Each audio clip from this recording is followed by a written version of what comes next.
খালাকুল বাগান থেকে কবিরাজ সানির মরদেহ উদ্ধার। ইন্না লিল্লাহি ওয়া ইন্না ইলাইহি রাজিউন। সানির আমরা কম বেশ সবাই চিনি, কারণ পয়েন্টে মাঝে মধ্যে কাপড় বিক্রি করে, আবার ফোনের চার্জার মাঝে হেডফোন এগুলো বিক্রি করে। সে মূলত প্রতিবন্ধী, তার একটা পা নেই, সে কৃত্রিম পা লাগিয়ে চলাফেরা করে, অন্যদিকে সে চৌকেও দেখে না। তো এই মানুষটারে বাগানো নিয়ে মারতে হইব বা মারা লাগবো এরকম কোনো কার্যক্রম সে করার মতো তো আসলে মানুষ না। তো এটা আসলে খুবই দুঃখজনক একটা বিষয়। আমরা প্রশাসনের চেষ্টা করলাম বিষয়টা ভালো করে ইনভেস্টিগেশন করিয়া দ্রুত আসামিদেরকে বিচারের আওতায় আনা হোক। গতকালকে এরকম আসলে অল্প কিছু দিন সিলেট পৌঁছে যাচ্ছে, মানে প্রতিদিন সিলেটের এই জায়গায় ওই জায়গায় এরকম একটা না একটা ঘটনা ঘটেই যাচ্ছে। আসলে কিছু বলার নাই, আল্লাহ সব কিছু থেকে আমরা হেফাজত করুক।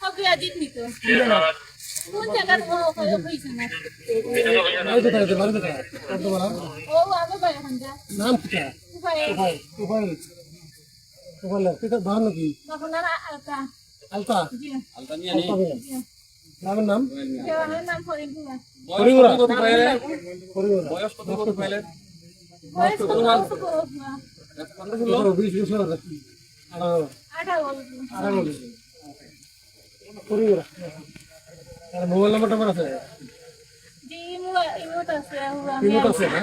আমার সাথে করছি তো আমার বাসার কোনো কেউ নাই, আমার জামাইয়া খাবো ভেসে হতো, ও টুকটাক আর কি হবিয়া দিয়েও হতো, আর ও টুকটাক খাবো ভেসে হাঁটি, ওটা খাবো দিয়ে আমার বাবা দিতা আর হতাম।